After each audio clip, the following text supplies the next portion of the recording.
Niaje wa jamaa manze. It's a new week and that means a new episode of Dimba Desk manze, na wakaribisha sana kwa show. Leo show inataka kuwa moto zaidi. On the desk today tutakuwa na a gentleman that will be making his debut on the show. Superstar journalist, fan mkubwa wa Bidco, atakuwa introduce in a few minutes manze. Karibuni kwenye Dimba Desk. Gentlemen, introduction yourselves. Michumboro fan wa Murangasis na Liverpool kawaida na pia Barcelona. Elisha, number 1 fan Sofapaka FC 2009 champions KPL na long term supporter wa FKF administration na pia long term fan wa Arsenal EPL champions in waiting. So naitwa Steve Njuguna, but my friends call me Fridge because I'm cool. Basi let's dig right into it majama. Tutaanza na Mozart Bet Cup yenye ilifanyika over the weekend. Nipate tu views zenyu, what stood out for you? Kulikuwa na game ya Kenya Police na Mombasa Stars, of which Kenya Police kuna mistake ilifanya dakika ya kwanza ikapatikana na Mombasa Stars, but waliweza kurudi kwa game na niliona Tito Okelo, Muguna na pia Alvin Mugendi Mangeni ndio mnaita Magendi. Mangeni. Ndio jina za Kiluya. Alvin Mangeni. Mangeni. Alionyesha na gameplay yake poa, nilipenda game yake. Another game ilikuwa Tusker na Kakamega Boys. Mike niliwaambia. Mike hapo mlituangusha bana. Niliwaambia. Of which in Mozart Kakamega Boys iko sponsored na Mozart. So nani waliwatoa tena last time? Si Tusker, Kakamega ilichapa Tusker final. So like Mozart pia sielewi poa, but venye kulenda ni sawa. Najaribu ku-allege make your allegations no. Ndio. Unajua last week tulikuwa na watu hapa kwa show. Na mimi by the way, mimi unajua mimi mwenyewe personally Kibwage amekuwa Sofapaka, amekuwa KCB, sasa yako Tusker. Na star ungeacha nisiongee chenye nilikuwa nataka. Sasa sasa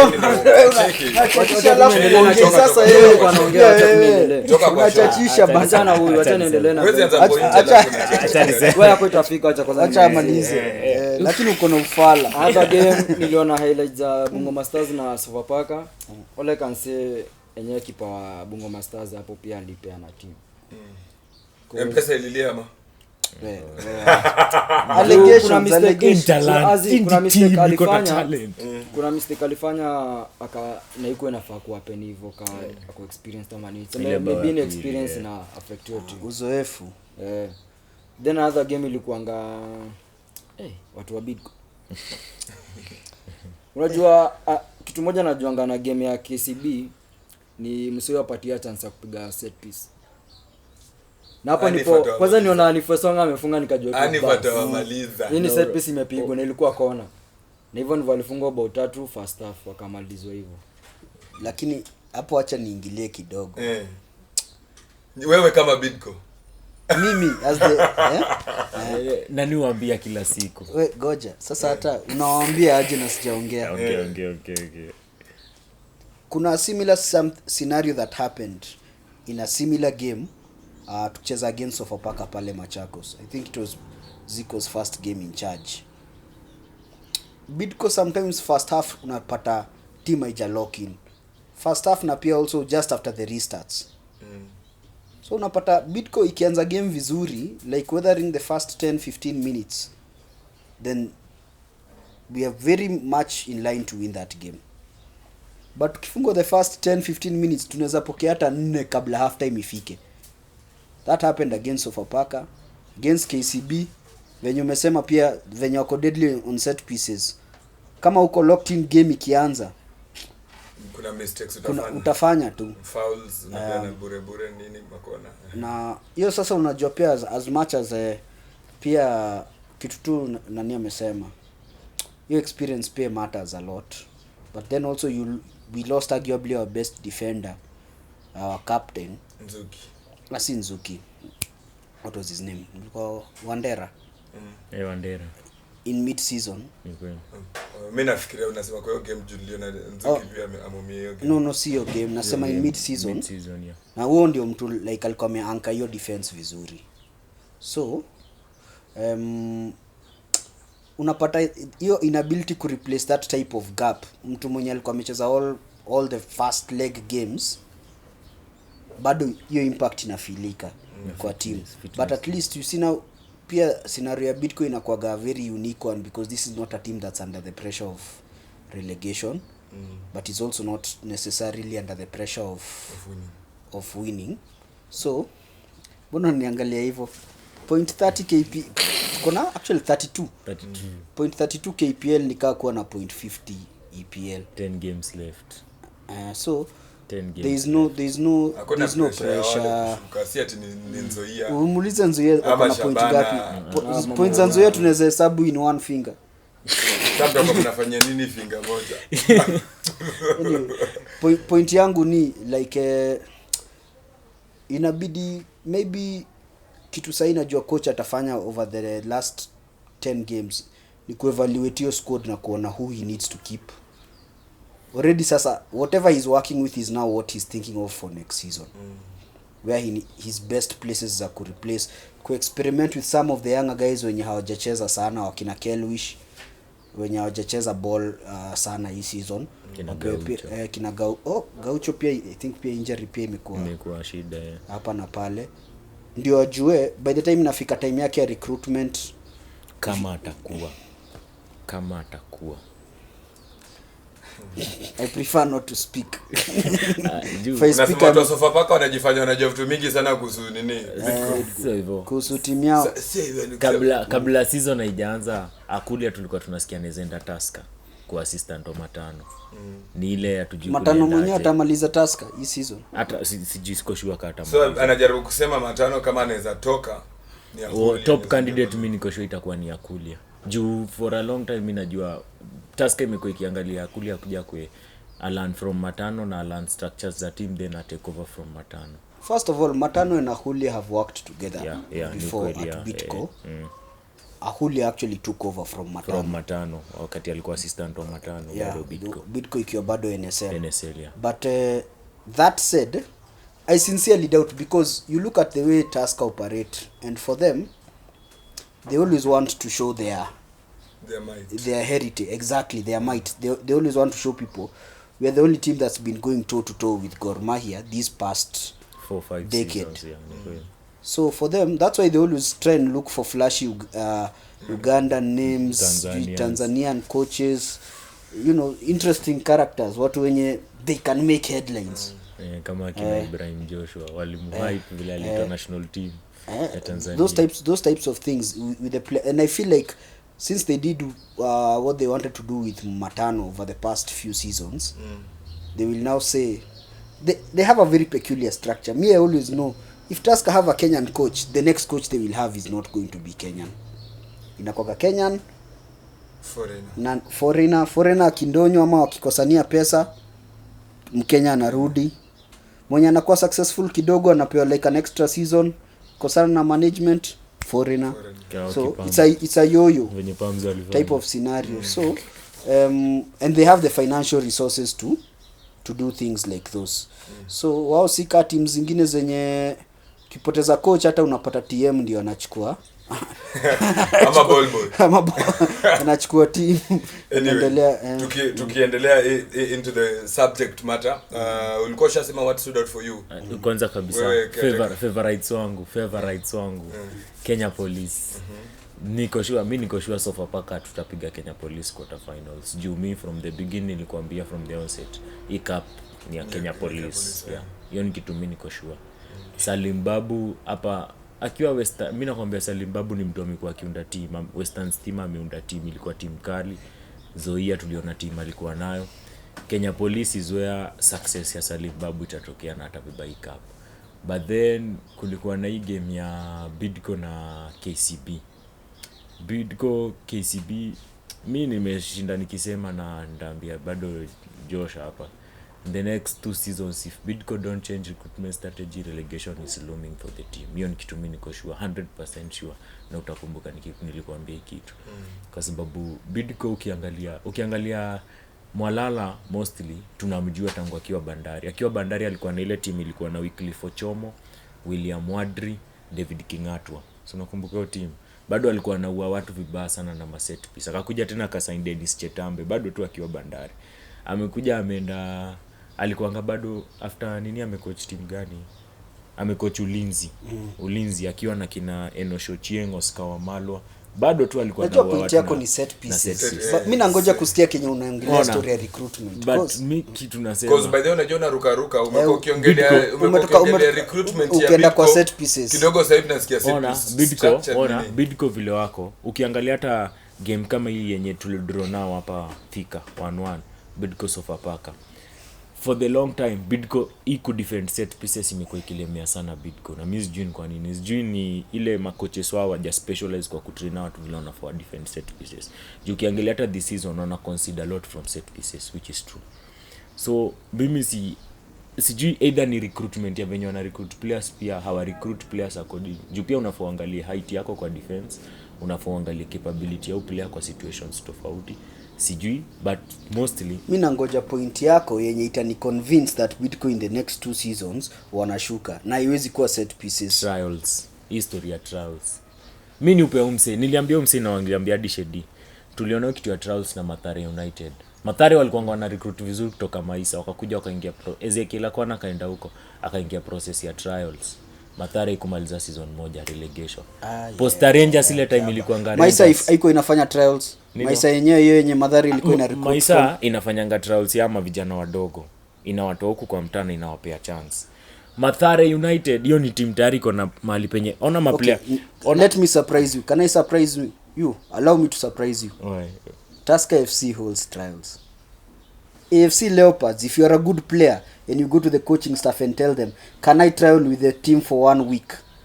You will trial with them. FC there are people, skiza, hata hiyo Sofapaka yako. There are people currently training with Sofapaka in the hopes that the coach will now say, huyu anacheza vizuri, I can sign him for next season. Unaona? My point is very simple. Trials are not a reason a team would be relegated. And the second thing I'm also going to say, Bidco's whole recruitment strategy is not only based on trials. In fact, majority of the players we signed was seasoned professionals. Players who wamecheza NSL, players who wamecheza KPL. But mliwa scout personally wakiwa kwa team zama mlita trials ndio wakajileta. Trials, tulisign like 3 or 4 players from trials. And most of them have not even played that much. Na context ya Bidco na ya Mathare are 2 different things. First of all, Mathare, that time they did trials and all the trials they do, they have always been a team that has recruited heavily through people who come voluntarily. Na through Academia Maisa. Through Academia Maisa, but even still, but through people who come voluntarily. Most Kenyan coaches, by the way, ukienda kwake umuongeleshe na you have some sort of reputation and you've played somewhere. Waseme coach, mimi nishaicheza Shabana, ukitaka pigia coach na ni umuulize. Mimi nataka unipe tu wiki moja, sitaki anything from nyinyi, mimi nitakuja hata maji sitakunywa hii, nitakunywa maji yangu. Skiza. Because I feel like you're simplifying a process that is not simple. Acha nikwambie. Una simplify into Bidco are not playing well because of trials. Bidco will be relegated because they recruit through trials. And I'm trying to tell you, Bidco recruit through many means. Bidco trials are not the only one. And then there is nothing that Bidco is doing that all other teams, Gor Mahia included, do not do. Mimi nasemaje? Check, I think sasa tukue brief pia na tusikae hapa sana. Useme point yako bila kuzunguka pia. Na usianze story ya set piece. Huyu pia aseme point yake bila kupata. Nishamaliza. Recruitment ni nini Bidco yenye Bidco anafanya yenye watu wengine wafanye yenye unaona itawaangusha. Acha nikwambie, unaona huyu anasemaje, ma teams zina inviting player anakuja ana train na team. Kuna hiyo ni one style. Kuna style ile yenye mna announce, mna advertise, mnasemaje tuko na trials. Players wanakuja. Hapo ndo maagent na nini uingilia mabroker. Agent anakuja na player wake anasemaje niko na huyu player. unaweza muingiza hapa anakuja through broker wa team anaambia huyu broker niko na player unaweza msaidia Haina kwa shida team. So hiyo ndio inaangusha Bidco. Nini Hiyo ndio inaangusha Bidco, mimi agent na nasemaje, mabroker. through trials mingi hizo ndo vitu zufanyika for Bidco. Maybe Bidco ni victim of which I think so. What victim? Of which I think so. Bidco is a do you have facts ama you just Is this circumstantial? ama ni something you feel ukikuwa for kwa now Ramadan? for now For- ni circumstantial but No, next week no, okay. Next week That's ndakuja na circumstantial, then it's not worth it. next week ndakuja na evidence Circumstantial tunataka hapana. next week ndakuwa na evidence Circumstantial is what gets people sued, my friend. Eh. What I am trying to tell you is simple. How many players from trials za Bidco zenye zilifanywa in the past season have featured regularly in the starting 11? nayo hakuna for the starting 11 this season hakuna mwenye feature. So how are they affecting the performance of the team? Everyone who's playing in the team is an experienced player. Amecheza either KPL ama NSL. Ni ukweli nayo everyone. Yeah. So that makes your point null and void, because it means the mistakes that Bidco are doing are tactical. They are not based on recruitment. so Plus to have 32 points kwa ligi sahi is not something easy. Kuna team size they would be crying for half that amount. Sikuangalia Mimi sijui hata mbona unasema hivyo nyata na hata wao wenyewe hata nyinyi mkapewa points 32 sasa mnachukua haraka na recruitment yenu kali. Sio hivyo. Sisi unajua sisi sasa mali tuko in a very big financial hole as of now. As of now we are in a very big financial hole. what changed? Sijui mlikuwa hadi na sponsor. Shida. Si hadi walikuwa na band ilikuwa inawaimbia ngoma za Kikongole. Unajua shida. Hadi sasa mkafika mahali tena mnaanza kunini wachezaji mwalipi. Factors outside of football. Wachezaji walipwi, captain nao akiongea wanamfukuza. There are some issues and factors outside of football zenye zilileta hiyo zenye zili. So based on those issues and factors, kati ya nyinyi na Bidco nani anakaa kurelegatiwa? Mwenye hana pesa na mwenye anafanya trials. Tuko na squad yenye inaweza tusaidia tusirelegatiwe. Hata kama hatuko poor financially. In the next 2 seasons. In the next 2 seasons mkiendelea venye tukimaliza ni kumaliza hii argument yenu, I think ita depend na venye tutadili na hizi problem. Kumaliza argument yenu, nyinyi mko namba ngapi kwa table? Nani hao? Sofa paka Tuko namba 15. good stuff. Na Bidco iko namba 10. wanashindia point ngapi? Wametushindia point 6. I think una worry about the wrong team, bro. Yeah. You're worrying about the wrong team. So wacha tuingie One kwa team is partially funded, the other one is fully funded. yeah, hiyo ni shida ya team, because team inafaa But kutafuta ndio sponsors. naambia huyu aje from next season depending on how to deal na hizo factors tutakuwa niko sure tutakuwa okay. Ni obvious tutarelegatewa na ziko hata step tutakuwa okay. Sawa basi. Tutaona tuko hapa si ndio? Ama kuna mahali tunaenda? Tuko hapa. Haya, acha tuingie kwa stories za fixtures za weekend. Kuna the FKF Women Premier League in its back. Of course, after a break kidogo tukiona FKF the Women's Cup. Some of the games zenye zitakuwa zikicheza over the weekend, I think tutakuwa na game 4 pekee. Kutakuwa na Nakuru City Queens wakicheza na Soccer Assassins huko ASK Grounds. Sasa hivi tuko na expert wa Kenya Women Premier League. Joash hapa ndani ya nyumba. I think unaweza tuambia hiyo inakaa kwenda namna gani? Niko nadhani ungesema mimi ni expert ya Kenya Women. Bana. Hiyo sasa pengine after tumezima kamera. Ni jokes tu. But najua nani amefurahi sana hapa Madira wanakaa ni kama relegation escape. So alafu pia fund KCB tumelona tutaongezea funds next season. Semaga vitu umeconfirm. Wewe nimeona wewe ni mtu wa circumstantial evidence. KCB wenyewe nani mwenyewe director mwenye na head sports department kwa KCB Corporation amesema Soccer Assassins itaongezewa funding next season. But actually mimi naweza sema like very good work that Soccer Assassins have done this year in terms of player development. Tumeona wale watoi wao kama ile under 20 walikuwa na watoi kama 4 na wote walikuwa wanaanza. Charity Mideva mazee dem she's a solid talent.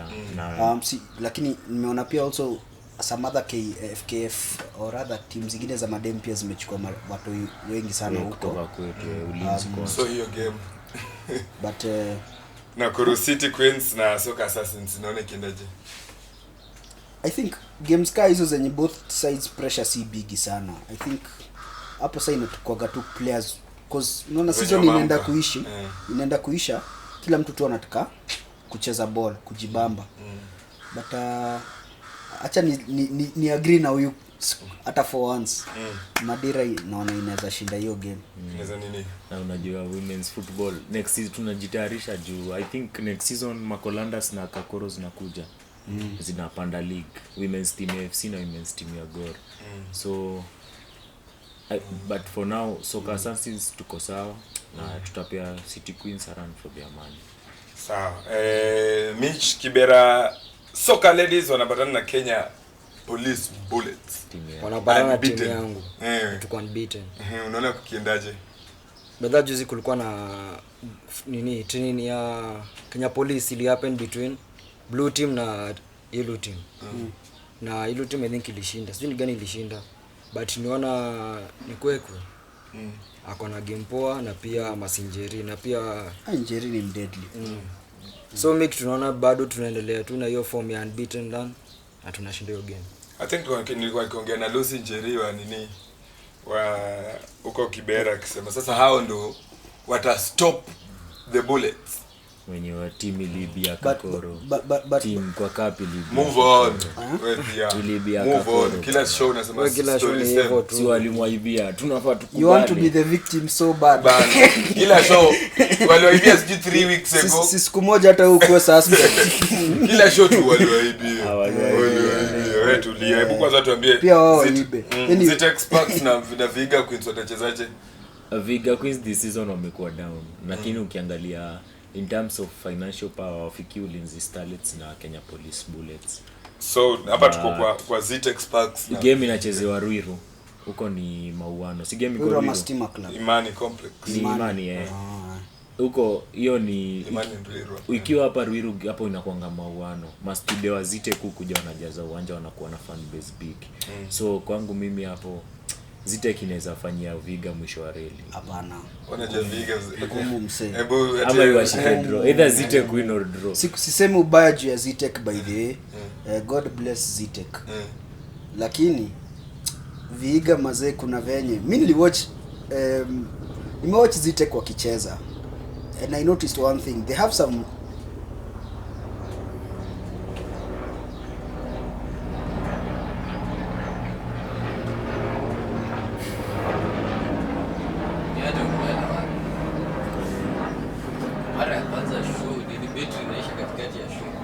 Anaenda kwa bagi kunywa account. Si ni hiki kile. Cheki na suta tu sauti lakini unyata meza kufika. Sasa shida ni ile. Ni ile sauti inafika inapotea. Hiyo Kuna saa mbona ipotei? Si nilikwambia mdomo. Kwanza show unajikunja hivi. Si nilikwambia mdomo wangu iko na ukali.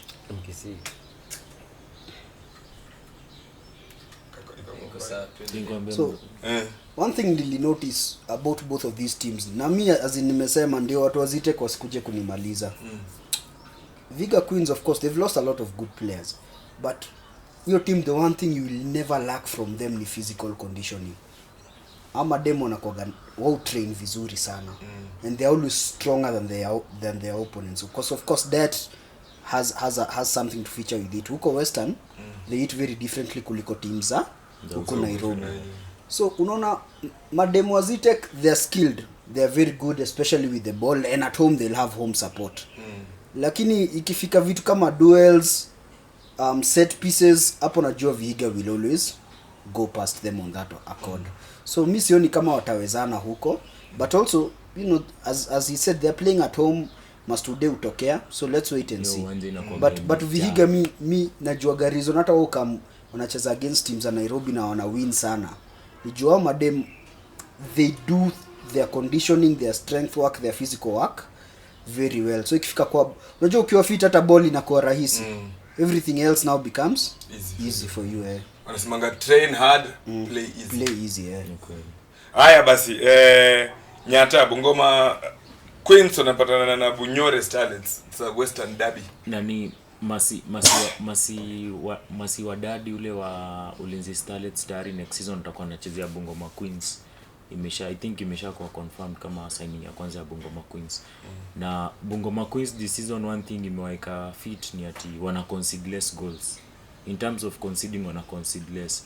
Na design wanacheza game yao ni unaona vile ile team ilicheza low block, mlikuwa msema ilicheza low block weekend. Team hiyo Bungoma Queens ni kama imekuwa ni team ya low block. Na Bunyore Starlets tangu Trans Nzoia Falcons wa shuke, Bunyore Starlets ni ndio wamejua wako na a little bit of investment, though vita imeanza kwa team between CEO na chairman wa team over control ya team. For now game iko Bungoma, home team Bungoma Queens ita win the day. No, kwa sure game iko Bungoma kweli. Iko wapi? Sina nini wako home Bunyore. Bunyore ndio wako home. So Bungo bado ndapea Bungoma hata ikiwa wewe. Ndapea. Ndawatrust. Juu hiyo vita iko kwa team ya Bunyore saa hii, control ya hiyo team ya between CEO na huo ni chairman. I think hiyo imeaffect ma players. Juu pia inasemekana players wenyewe walipo. Imekuwa kama ile vita iko Luanda Villa, ile team ya Division 1. So NSL Luanda Villa wako na vita kubwa sana, hata ma players hawapewi chakula. So hapo ndapeani. Ngoja kuona tennis kwa kuna. Gari zina koboni. Atapewa chakula. Alikuwa ametuongezea hiyo fact for emphasis. Ndio mjue vita iko kidogo, ni vita kubwa. Hawapewi chakula. Wacha tuingie kwa fixtures za wanaume. KPL imerudi. Na watu wako excited. Of course Kenyans wamekuwa wakilook forward to hiyo. Tumekuwa na a lot of people going to attend the KPL matches. So nitaomba tu tuweze kama tunaweza swiftly move through the predictions so that tusifikie nyata tumwambie sijui Kariobangi Sharks na Tusker seme ndio sasa ni mwendo wakati alianzisha tunaingia tu kwa anza kusema unajua zamani Tusker ilikuwa inaitwa Breweries. Anza hivyo. Haina shida. So game ya kwanza I think itakuwa early kick off saa 7 pale Machako Stadium. Itakuwa Kariobangi Sharks wakicheza na Tusker FC. Unaonaje mechi? Mimi kawaida hapo napea Tusker. Of which walipigwa Mozart, I think ita affect sana kwa nini kikuja ni kwa ligi. Ligi I think watajituma na I think that's a win for Tusker 2-0. Tusker versus Sharks. Kwanza kabisa pole sana Tusker. Another cupless season is looming for you. Na tena nitasema leo vile tu nilisema last time mwisho wa reli. Tusker versus Kariobangi. Ukiangalia design Kariobangi Sharks sasa wanacheza Julius Masaba, ule kijana amepata ile form yenye tulikuwa tunamuona nayo akiwa anacheza Dagoretti. Captain leader legend. Akiwa anacheza Dagoretti High, Julius Masaba, one of the very good products ya Dagoretti High. So Fortune ako area, John Mark Makwata ameanza kufunga na basically mimi hapo nitaenda na draw. Sharks itashika Tusker draw. Na venye umetaja mzee. Umechocha Sharks alafu kazima. Unajua last week msali aipule boy from Namanga Eric Kapaito. Kapaito anarudi kucheza na timu yake na watataka waipishe. Watahakikisha wamemweka at bay from the goal post. So kwangu mimi that's a very good draw. Sio team late Kapaito nimeona akicheza. Ni deadly. So unajua yake anasema. No, but tuseme tu kweli tangu Kapaito atoke. Sijui ni vile alienda Ethiopia. Tangu atoke Ethiopia game yake imekuwa a little bit down from. Hapana. Wewe tunafunga mabao sisi tufunga 2. Wewe unakumbuka ile game ya KCB. But wacha nikwambie Kapaito ni mkali. Kwa na game zenye mabao Kapaito peke yake angebeba team na wewe tutashinda hapa by the way. Kapaito ni mkali. Kama si mkali kwako ni sawa. Opinion kila mtu anasema opinion anasema ni kama poa, si ndio? Kila mtu ako na kwako Sharks na Tusker. I feel like kuna one team yenye iko na more to lose than the other. Sharks walijipata in a scenario in which they are slowly but surely being dragged down in one way or another into that relegation scrap heap. Now they need to get clear daylight. Sisemi ati wanacheza ile mbaya sana, but they need to get clear daylight. In terms of play, it's not bad, but in terms of points on the board, they need more. Wanahitaji wakuwe na ka streak Kenya wanaweza enda like 5 or 6 games unbeaten. Wapige like win ka 2 ama draw 3 ama vice versa. But Tusker wametolewa Mozart Bet Cup. Matumaini ya ligi ya haiko. Although msiulize Matano jo, kimuuliza itakuwa kama ile clip ya don't ask me questions. Don't ask me nonsense also. So I feel like that game will depend on, first of all, the pitch. Kama Machakos kutakuwa kumenyesha, Sharks play very good football there. Johnny team ya kuweka chini. But kama kutakuwa na rasha kidogo hivi, haya hapo angalau watakapitia kidogo. They will see things they did not expect. Hiyo ball tunataka tuiweke kwa hewa huko. Hiyo ndio mmezo. Tunataka tuke hiyo ball kwa hewa huko, kama mafans wanaangalia tu hivi. Hiyo ndio mmezo. Hivi. Thup auto search. Wale watu hapo katikati sijui kina Erango kuona ball noma. Pengine kama na head ball hivi second ball na kina Tom Teka. Na pia Tom Teka anapata na timu yake ya zamani. Shabana wanacheza na Posta Rangers. Wanaenda kuchapwa vibaya sana. Shabana. Watakuwa home, yes. Relodinga But wanaenda kuchapwa vibaya sana. Kwa sababu Shabana kitu sasa wamejiweka saa hii mingi ni pressure. They have not had anything to show for the new regime yenye wako, the new players wenye walileta. The old players were not good enough even when they were there. They don't seem to have that sort of plan. They're facing a Posta Rangers side that is desperately trying to show guys that unajua ile season yetu, ile early season form tulikuwa nayo, we can still replicate it. And the problem with Shabana, because I've been to Shabana games, Shabana fans by the hata 70% of them hata watchigi hiyo game.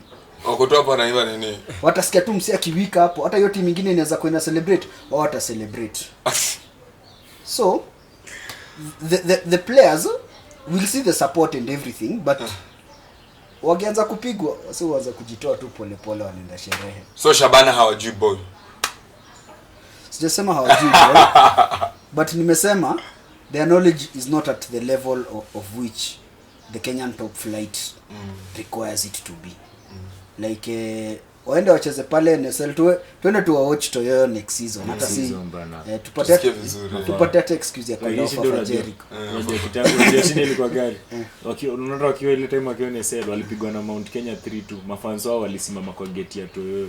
Walikuwa wanataka kuchapa maplayer viboko je kupigwa na Mount Kenya. Toyo unajua ni ndogo. Sasa mafans watapata chance ya kuwachapa tena. Unajua so sad by a lot. Sasa but unajua tena kuwa down kwa hiyo point ya Shabana. Hii appointment ya Zedekia Ziko mini question. Ya sisi ziko nani Pamzo, Samio Molo Pamzo. Kiliangu iko. Ya Samio Molo. Uko tu kwa Ziko huko ndani kwa nini? Nini?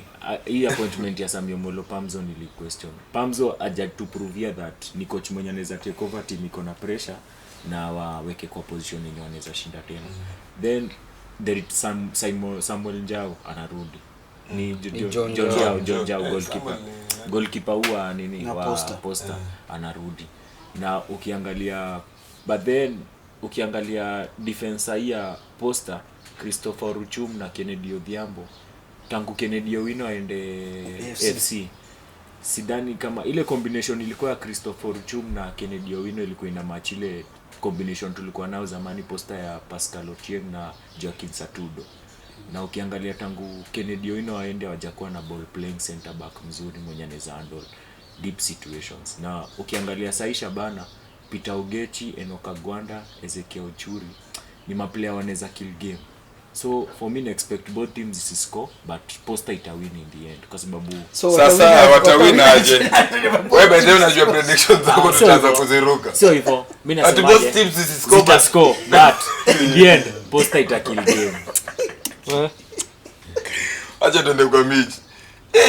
Okay, Shabana tukijoin nao ligi, mimi nilikuwa nafurahia sana juu at least KPL inapata fan base. But Shabana venye ilikuja na tuonesha wenyewe FA kuwa KPL. Kitu poa tu ni fans. Wakona fans wengi wa mdomo. Hadi najua game mwisho Moranga atakujagiza Moranga huko. Anakujanga Moranga asubuhi 6. Ukienda kanisa Sunday unapata huko. So tuingie kwa predictions. Mimi naona tu Posta ikishinda hiyo game juu nani amerudi na hiyo ni clean sheet nyingine anaongeza. Njao. Haya, Ulinzi Stars na Bandari. Ulinzi bana ametoibisha Sunday bana. Amepigwa na Sharks na sikuwa na expect hivyo. Nilikwambia kwa show, nilikuwa nimekuambia kwa. Ulikuwa umemuona? Nilikuwa nimemuona. Nikamwambia Sharks itaua mtu. Wewe unajua mbona una support Sharks? Then mtu alinifresha by that kwa squad ya Ulinzi ni this youngster Lucas Maina. Kijana alionyesha na alikuwa na birthday jana. ameonyesha na anaweza prove something in KPL, but hiyo game itakuwa ngumu ukiangalia mtu kama Francis Kahiro anaendelea scoring yake huko Bandari. Mwite Roro Mwadri au na pia ni discovery ya Zedekia Zikochi. Alimpea discovery kwa KCB. Lazima tungesema hivyo. So mimi napea win for Bandari. Ataka game iko ulinzi. I think wewe ni mimi naongea bana. I think pale kwa number 2 na number 3 mtarushana kidogo hapo. Tusker na Bandari. Tutamenyana. Juu unaona mkiongeza points yote wawili. So hiyo ni win for Bandari. Nilikwambia ulinzi wako kwa rebuilding phase na ndo Manadi waliappoint Modo, na hapa ndo penye experience ya Bandari ita take center stage. Vile tu nilikwambia last week experience ya Sharks. So William Mwadri pia yeye amerudi kwa ile scoring form yake, na Bandari kwangu mimi itashinda bado. Experience ya Sharks. Ndio. Experience ya Sharks. Umeweka Sharks na experience kwa story same. Si ndio? Experience gani Sharks vijana wadogo? John Mark Makwata ako kwa hiyo team. Unaona? But asante. Experience Sharks experience. Haya. Ulinzi Bandari 0-0. Haya, tukua kwako bado Gor na Kakamega Homeboys. Mimi na feel kama Gor wamekuwa kistagnate over the last few weeks. Their play venye wanacheza wameluza di confidence kidogo, na hii game waka lose, it could end up being a catalyst with 10 games remaining for everyone else to try and see if they could pounce. Your confidence na momentum already inaenda downhill. So they will try very hard not to lose this game. As for Kakamega Homeboys, they are the perennial spoilers kutoka zamani. Kazi yao by the way uko tu kuharibu rada. Uliona venye walifanyia ni Tusker? Achana hata na hiyo ya Tusker. Si bado hata last season 2 the same thing happened. Walipiga Gor, walikuja wakapiga, walikaribu haribia Gor. So if there is a team that can beat Gor Mahia, it's Homeboys, because if Homeboys want to, they can stay behind the ball for 90 minutes. But once they get the ball, they have the experience, they have the clinical players to score and get one. Now ama wamalize 0-0 for them ni sawa tu, si watarudi Kakamega na point. Na it's still something worth the 458 kilometers. The 458 kilometer journey to Machakos. So for me naona hiyo game seriously inaweza isha 0-0. Jota Gor have been struggling to score. Nani Patrick Odhiambo ameanza Kakamega Homeboys kwa sasa, unaona vile aliunda team Sony Sugar ndio venye anaunda team pole pia Kakamega Homeboys. Akona wale youngster wake wazuri akina Glenn Masaba, na last season Homeboys ilitoa 6 points kwa Gor, but this time around Gor niko sure watataka Juma Kinstri. Kuna time amekuwa under pressure, anaambia hii team haifungi, team haichezi poa, unatakaje? So I think nitaenda hapo na Joash kwa sababu niko sure wote wawili watataka kulose, so nitaenda na draw pia ama Kakamega Homeboys. Kakamega Homeboys. Kwani unaekea kwa betting set gani? Haya, Bidco wanacheza na KCB. Is it time for revenge ya Bidco ama KCB wanaendelea ku establish dominance over their wives? Machakos Stadium. Walikuwa huko thika, siasa ni mingi. Kulikuwa na tournament ilikuwa na kucheza huko Sunday. Alafu wakaekewa wabolea. Hiyo story ishia hapo. So Manchester akwezi kuna game katika stadium today. Ni story mrefu hapo tu. Jodi akina Robal kwa acheze huko bado. Pia Muranga waligeuziwa. Sijui atakao walirudishiwa pesa zao. Hiyo ilienda hivyo bana. So like tukuje sasa kwa game ya Bidco na KCB. I think niliambia Shedi jana. Opo alilan. Juu enyewe hii ni season nyingine. Hii season I think wapigwa bao 3. Game 2 na KCB. But wakikuja wa recover hizo nini, waangalizo set pieces zao, waangalie venye wata. Sasa I think umerudisha kipa yenu number 1, si ndio? Amerudi. Nani? Toldo amerudi So I think hiyo game Bidco I think watashinda league. Watawapiga KCB. Ukiongea hivyo kumbuka Neto hakucheza game ya weekend. Collins Neto hakucheza. Collins Neto wa KCB hakucheza. Neto hajakuwa akianza game. Lakini this time atakuwa hata kwa bench ya kumeka. So point yako nafahamu ni gani? Tulie. Kwangu mimi ni KCB itaendelea na dominance yake against Bidco. Na ukiangalia game iko Machakos, last time walipiga Talanta hiyo time bado saa 7:30. Ni saa 7:30 man saa 7. Saa 7 kamili. Saa 7 kamili. On Sunday. Mbona game ikianza saa 7 Game ya TV. But iko KBC. But Idhaa la taifa. Na bado mna Bidco iko na stream nini? Na stream hiyo game mingi sana. wanapewa game mingi KCB. But mimi kwangu Si KCB ni KBC. kwangu mi KCB itawin hiyo game. KCB itaendelea dominance yake. Tuko on. Kwani mimi hata siambii sijui. Si uangalia Sasa ni akili tu kidogo. Lakini amenibamba. Wewe umesema sijui. Anaweza fungana lakini. Taisha nili. Lakini kuna mmoja hata yinda. KCB itawin hiyo game kwangu mimi. So kwako it's KCB win. KCB win. Ukiangalia wakina I think ile team akina Itianga, akina Derrick Tanga amerudilia form yake alikuwa nao so ni Sugar. Na it's just that KCB itawin. Sawa. Josh, hii ni timu ya baba na mama kwako najua na imeonekana kwa TV after umecomplain for 3 good weeks zikifuatana. Nili-complain miezi mingi. What God has put together, no man shall put asunder. But anyway, I think also the reason pia Bidco inashinda tu ikionyeshwa kwa TV ni the level of play tunachezaga. It's a team that plays aesthetically attracting football. Lakini aside from that,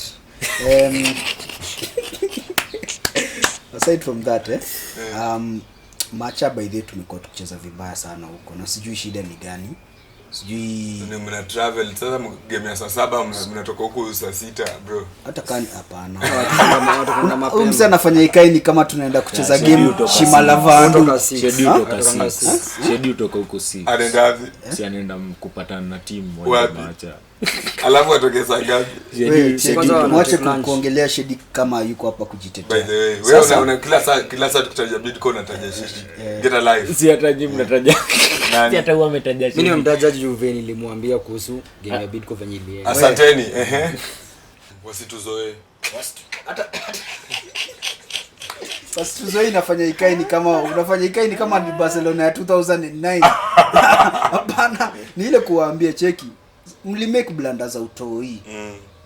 Hiyo game it was a winnable game. Now going to confirm. Na personally naweza sema hiyo game I'm strongly optimistic. So Bidco will get all 3 points. So Bidco win. Karibu niseme kama Bidco will get all 3 points but the game will end 0-0. Sasa tuko kwako bado Morangasil wanakaribisha Nzoia Sugar all the way kutoka Sudi huko kwetu. Wa travel Nairobi waende Murang'a. Wakishafika Murang'a sasa tu wamefika. Tena waingie ndani 28 km Sebastian Park. Shakahola. Huko kwenye kunanga network. Hiyo ground nanga. Mahali penye Sasa wewe huko kunanga network bro. acha statement ya watu wengine jioni statement mtu najua umetumia. Inanga network. So si ndio. Murang'a at home walikuwa na kafia factor at some point season ikianza, but gradually they lost that fear factor. Nzoia it's easy to write them off, but mimi niliona kitu walikama wakafanya thika. Na Murang'a against us walichukua all 3 points. Na Murang'a if they are not careful, if they underestimate them, that's the same thing that will happen there, because the difference here is the hunger. Nzoia iko na wasee wengi sana wa young. Ama boy wanajua okay team inaweza relegatiwa, inaweza kosa kurelegatiwa, but liwe liwalo mimi niko form 3 niko 17 nikicheza vipoa. There are so many teams that will easily be picking me up, na ni game 10 pekee zimebaki. August ni window inaanza tena. So there are so many people with so many things to prove uko Nzoia, na ukiwaacha wakupunish watakupunish. But either way Murang'a have the upper hand by virtue of being at home, na pia hiyo story pia ya travel pia sometimes it weighs down on someone. kuingia kwa hiyo hiyo networkless place. Shakahola. Nilikuwa hata nashinda nikisema ni timu ya Kiharu sub county, nikaambiwa hata hiyo ni a different sub county. Ile pia najitolea. Hizo ndizo zenye tulikuwa tuna read kwa ile book ya River Between ya Wayaki na sijui Makoyo na Kamene. Hapo katikati. Lakini bora yake tuko na ground ya yetu iko ni fertilizer ni venye wanaifertilize. Mwaga fertilizer hapo ndio nyasi grow man. Maisha ni hard. So we Moranga na Nzoia. Nilisema Mike Mwiruri tangu achukue team. Nzoia inakaa itaweza improve juu sana sana game ya Talanta walicheza poa. But away hawajakuwa na form poa, na Muranga huko Shakahola ni mauano, so Muranga si litawin. Na uchunge mazosi hurt feelings zangu bana. Unaona hata nimedunga jezi ya Nzoia. I'm very happy. So tuko na another striker Maxwell Odanda kutoka pale Moron Youth, atatusaidia sana. So mimi naona tu it's another clean sheet for Monyasa and a win for Muranga Sis. Tunapita KCB ama Bidco, sijui tutapita gani hivi. I think your game, mimi naona nikayo game yenu ndio itasaidia Nzoia kutoka relegation, but we'll see venye mambo itaendelea. Moron Youth wanacheza na Nairobi City Stars. Game iko Gotalila. Huko ni kubaya, lakini hakuna place mimi ogopa kale place. So uliza Tusker vile walifanywa kule. Kuna mmadhi anasimama hapo kwa mlango.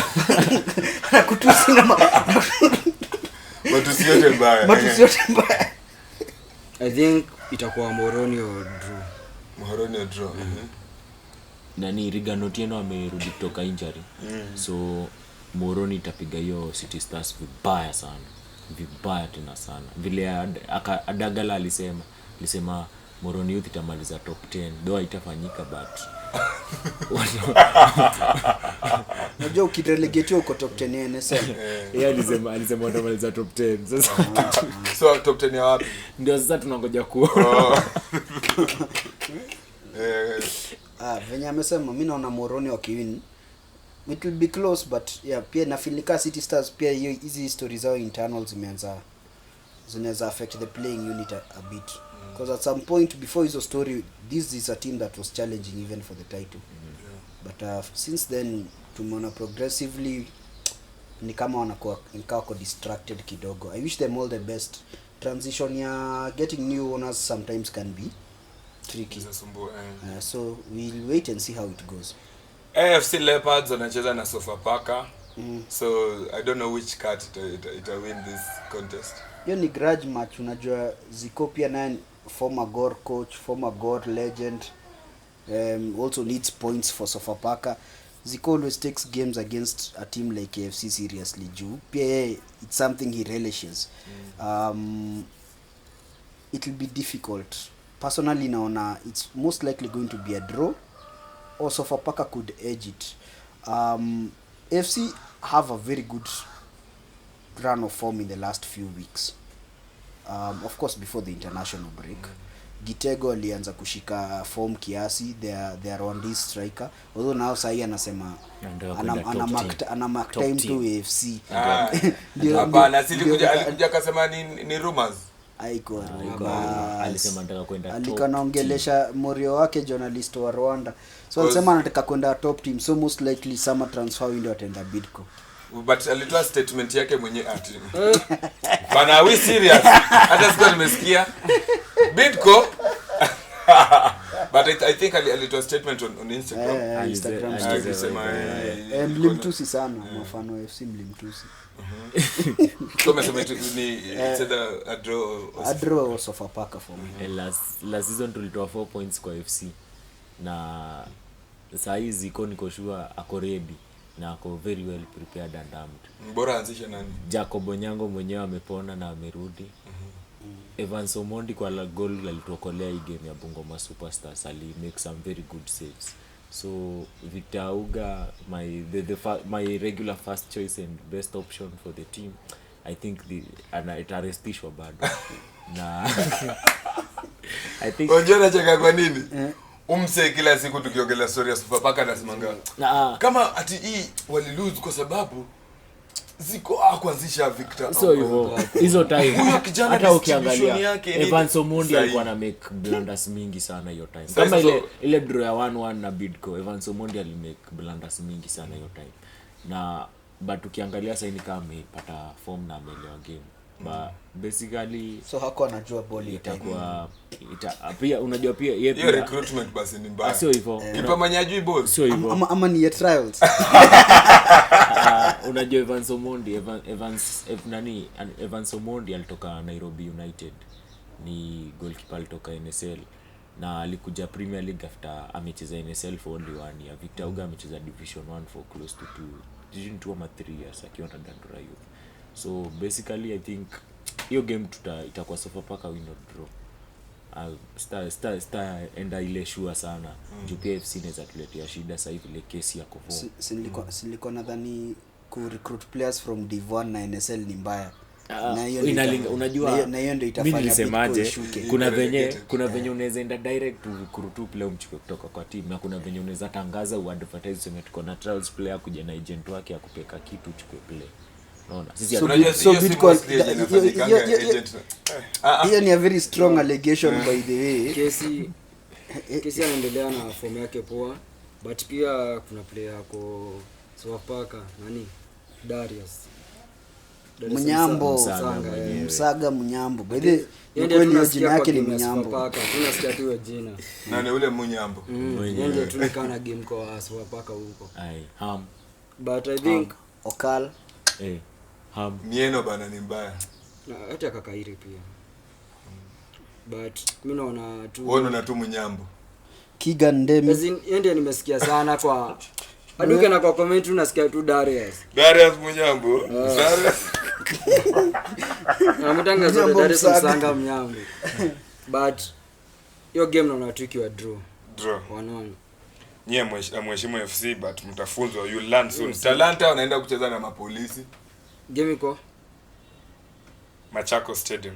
Hiyo game naona tu ikienda draw 1-1. Gadera atakufa na mtu. Coach mpya Talanta. Kwani kufanya mtu kumaanisha anashinda. Sio kwako basi utuambie kama unataka kufanya. Sasa ninakwambia Salim Babu ataua mtu hapo vibaya sana. Na sasa hivi ile kwanza Baraka Badi amerudi. Huyo kijana ni mzuri sana pale fullback. Ex-Thika United product ile academia alitangwa John Joroge John Jogo. Taje majina zile endelea. Huyo so basically kwangu Kenya Police itashinda hiyo game. Police win. Same mimi nasema Police 3-0 wako na momentum poa. Haya basi wacha tuendeke kwa mipira ya wazungu yenye inatusumbuaka akili. Think ndio maana Anyata amekuja na agency yake fake. Tuangalie tu predictions za venye mchezo utachezwa. Of course kuna magames zimekuwa zikiendelea midweek. Ndio na jana Tote wamedraw na West Ham, Bournemouth wakacharaza Crystal Palace, Burnley na Wolves wakadraw, Nottingham Forest ikafanyia Fulham maovu, Newcastle haikuweza kuwezana na Everton. Naona pia leo jioni kutoka na Brighton na Brentford, Arsenal na Luton, Man City na Aston Villa. Alafu kesho tupate Liverpool, Sheffield, alafu Chelsea na United. Hapo ni game gani mnaona hii ya midweek yenye itakuwa stima na prediction yake ni gani? City Villa. I think City wataweza juu sahi Watkins ameumia na pia hawana kuna player mwingine yuko bado. Magina kona ready kana suspension. So I think City wakieka Alvarez wa bench Haaland. A win for City. Manchester kupatana na Chelsea itakuwa namna gani? Draw. Stamford Bridge itakuwa draw. Kwa sababu hizo zote ni inakonganika ni game ya ego. Ukinipiga umeniaibisha, ukinipiga saa ile ego. Na bado Chelsea unaona Manili wapiga first leg, so sasa watataka tena kupeana points ya free. So kwangu mimi itakuwa ni a very simple draw. Leo jioni hiyo ni yenyu Arteta's low blocking Mighty Army. Wakipatana na Luton leo. Low block versus low block itakuwaje? Bao 5 kwa nunge. Arsenal Football Club. Aje na mko na low block Jesus ako huko nyuma ya Raya. His reason. Sheka. Simepena prediction yangu. Haina shida. Crystal Palace tukiingia kwa games za weekend sasa. Crystal Palace wanacheza na Man City. Ali kick off. Hiyo pia nayo itakuwa game a bit tricky. Junior kick off Lakini pia unajua Pep pia ataanza kufikiria juu ya next week. Real Madrid. Akona Champions League. So itabidi ya rotate. He will have to rotate. So Palace will know this and they'll also try to tire them early na macounter na vitu kaa hizo. It will be an interesting one because team Palace home stadium yao hiyo ni place Pep apendanga kucheza. Pitch ndogo yenye imecompressiwa hivi ndio team zipure. It's a game that could end up being a potential banana skin, but a lot of it will depend on how his midweek will go. Kama atatoka na injuries midweek, basi that will affect how it goes. So mimi nasema huko either draw or Man City win.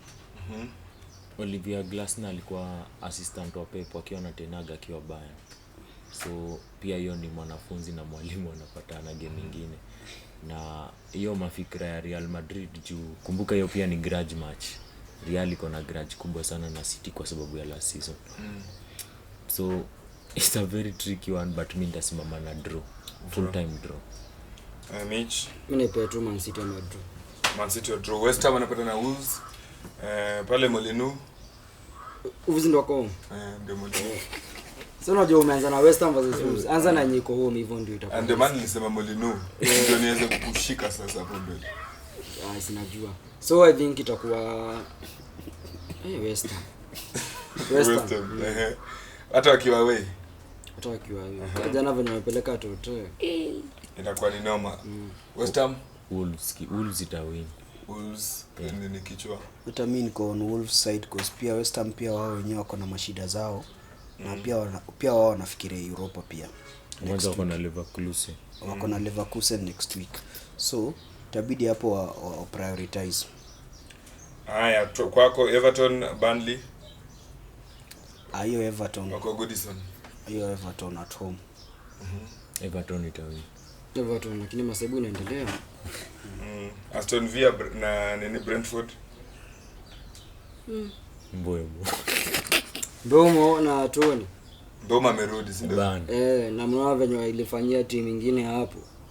Alifanya nini? Watu wanasebeda wamefunga dakika ngapi after dakika 2 washa 90 plus. Hiyo nayo inapunguza aje bei ya mkate. So mimi naipea mlinunua mkate mkaikunywa na Ivan Stone. Hiyo ni Brentford or draw. You got jokes, si ndio? Ivan Stone ni nini? Tangawizi. Brentford ama draw. Brentford or draw. Kwa ni Villa Park. Game kwa Villa Park. Na unajua anaona bado Tote inamfanyia hivi. Alafu labda midweek akampoteza point kwa Man City. So but then shida pia atakuwa nafikiria Lille midweek. Hiyo nitapea na draw. Watkins na McGinn kao watakuwa wamerudi. Aston Villa ina win. Last hivyo hawatakuwa bado. Si McGinn ndio itakuwa game ya 3 ya suspension. Last hivyo basi draw. Na Watkins out for 1 month. Fulham Newcastle. Hapo naweza pea Fulham kao kwa home because wali tengenezwa jana na I think watataka ku bounce back. Na Newcastle wamekuwa kistruggle vibaya sana. Newcastle wako na injuries mingi sana. Na Fulham unaona jana ndio walipiga sub dakika 35. Ndio waliona hapa tukiendelea hivi tutakula 6. So kwa kujiredeem yao ndawapea Fulham win. Fulham iko unpredictable. Unaweza kuja mkenaweka hapo nilifanyia Tote. So hiyo ni game ya Fulham but Isak lazima atafunga bado. Itakuwa game ya clean sheet. Luton na Bournemouth. Luton wako mtani kwa hiyo ground ndogo kama hiyo game ni tricky juu Luton pia nayo relegation. But I think Bournemouth watashinda. Hapo nitapea Luton win. Juu Luton itataka kufa. Unajua wali-equalize ikaenda 4-3. So by now I think Luton wako in high spirits na plus huko kwa mafans wao huwa sukuma sana. So mimi hapo nitaenda na Luton win. Ross Barkley atakuwa key changer kwa hiyo game. Mimi ni msee naonaga kwa very underrated. This season amecheza poa sana hapo Luton. I hope leo hata tupunish. But I hope hiyo energy ataitumia kupunish Bournemouth. Yenye hata kwa ametumia leo. Tayeka kwa Brighton Arsenal. Hiyo Arsenal kwa sababu sasa wako really focused on getting on the title, but both teams wanajua watakuwa wanafikiria sana story ya Europe the next week. So it will be a KG affair. So hawatafungana bao mingi, but Arsenal will win. Arsenal imewin every single game Amex for 3 seasons. So Arsenal itawin tu. Winning streak itaendelea. Brighton. Liverpool Manchester. The time for revenge. Na tuko na Salah na McAllister. So you need another win for Old Trafford. Yeah. Mimi naona machozi mahali. Machozi extra loaded. Kwa sababu sasa unajua Man United na West Ham, Newcastle ziko hapa na Man United inaweza jipata namba 8 kimakosa. Na plus Liverpool midweek watakuwa na Atalanta kina Koopmanius akina Ederson. So I think hapo rotation pia Klopp itabidi amefanya. So kwangu Man U win. Uko juu. Uko juu. Ukiendelea hivyo unakuwa juu. Man U win itanisaidia mimi kama fan wa Arsenal. But common sense dictates mta lose 3-0. So I'll go with common sense. Haina shida wewe common. Sheffield wapata na Chelsea. Chelsea wako away. Chelsea. Sheffield wako mbaya. Chelsea itawin. Tuangusha bana. Juu walidraw na team ilipata red card mbili. So hiyo tricky. Chelsea draw. Tottenham na Nottingham Forest imecharaza mtu juzi. Cheza mtu na Tottenham na venye ina behave. Hata juu niseme tu Tote.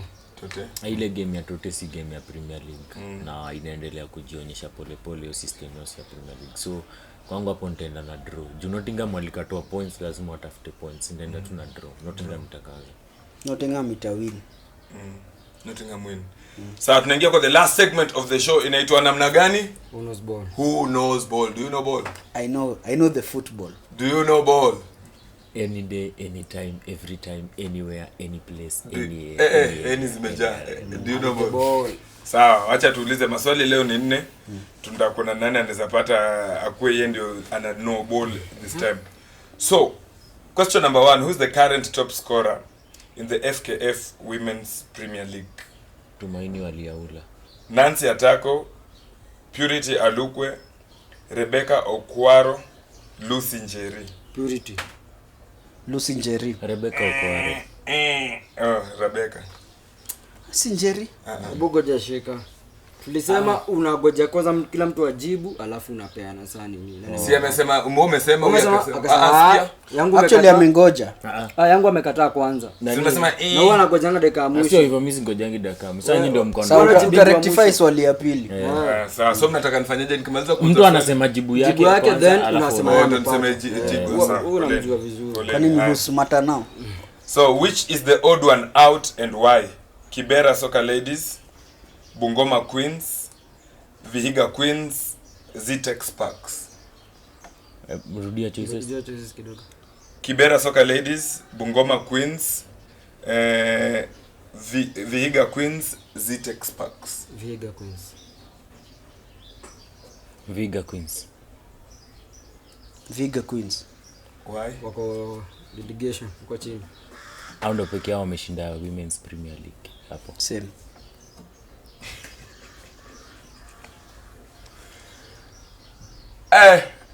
Vihiga Queens mmepata, lakini reason si hiyo. Ni?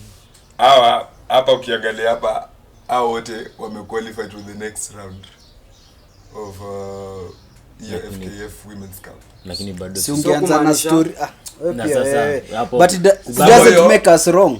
Hapo hakuna ingine imeshinda Women's. So swali null and void. No, we are all right. Hakuna Max, we are all right. Hakuna mtu amesema anything that is factually inaccurate. Hakuna mtu amesema yote hiyo question ni null and void. Sawa. So makosa ni yako. Makosa ni yangu, but kubwa sana. Point si zenu. Aya. Who are the winners of the FKF Shield in 2018? Tusker, Sofapaka, Kariobangi Sharks, AFC Leopards. Tusker. Kariobangi Sharks. ni Kariobangi Sharks. Okay, So hiyo ni point moja. So hiyo kuna 2-1. Unafanya nini hapa? Aya. Which of these teams won the KPL in 1997? Oserian, AFC Leopards, Utalii, Sony Sugar. Oserian. Hebu rudia. Oserian, AFC Leopards, Utalii, Sony Sugar. Hatuna the whole day hapa. Niko torn in between Utalii, FC Leopards. Oserian. Nilijua. Hakuna mwenye amepata. Ni Utalii. Ni Utalii. Na nimesema tu. Nani Fred Ambani. Bro nani wa Boniface. Ilikuwa ile timu ya Fred Ambani na Asante. Moyote. So, who scored the Ulinzi Stars lone goal as they were edged out of the Mozart Cup? Borafia, Lumumba, Bikokwa, Leshan. Ibudia Solitaire. Who scored the Ulinzi Stars lone goal as they were edged out of the Mozart Cup? Borafia, Lumumba, Bikokwa, Leshan. Lumumba.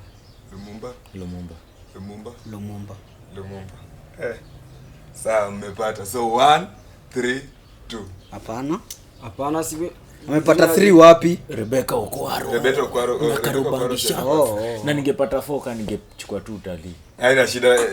Nimefurahia sana for the session majamaa. Any last words? Ile kozi ya kina Moyote. Any last words tukimalizia? Games zimerudi, tupatane ground tena. Alafu ndani Stars bana. Tuchangamshe kidogo bana. Mnatuangusha but mkiendelea hivyo mtakuwa poa. Mimi naambia watu tupatane Friday Uhuru Sports Complex, the derby Makolandas versus Kakoro Ladies. Nitakuwa in attendance. Hiyo ndio game tutatendi weekend. Friday Uhuru Sports Complex Kariobangi, home ground ya Makolandas. Na pia wendani All Stars tuko nyuma yenu, tutaendelea. Tutawa support but pia nyinyi mtuinue kiasi tu, hata mshinde game 2 ama 3 zikifuatana. Tuwaone pia. But tuendelee coach Dimba Desk where football reigns and live. Make sure you go to the closest game yenye iko around you. Kama uko Mombasa, kama uko Kisumu, si lazima hata ikuwe game ya NSL ama ya KPL. Hata ukipata vijana wanacheza sub county ama hapo regional, nenda unacheza, unawasupport. Kuna talent mingi sana Kenya, but also more importantly, stay safe on the roads. Last few weeks kumekuwa na some tragic accidents, so take care of yourselves na Mungu awabariki sana. Haya, tunasema asante sana for keeping us company manze, tangu show ianze paka saa hii. I hope umejifunza vitu 2-3 especially kutoka kwa pandits wetu. Na kama kuna bandit pia usiogope kuingia pale kwa comment section useme Nyata Elisha the caretaker ndio the bandit of the day. Alafu tutakuwa tuna appreciate manze. We thank you guys wenye mnakipingia it Dimba Desk, mna comment, mna share, mna turn on notifications, mna subscribe na kuambia mabeste zenyu wa subscribe. We really do appreciate. Na venye tumuambia kama uko na any need that maybe unataka photography, videography, podcasting, unataka place ya ku office space, unataka band room, mazee hit us up CMG Posh Media Studios. Alafu tutakuwa na kusort hizo vitu zote at a very affordable price. But that's all from us manze. Tunaambia watu aje namna gani wazito wangu. Adios muchachos. Peace.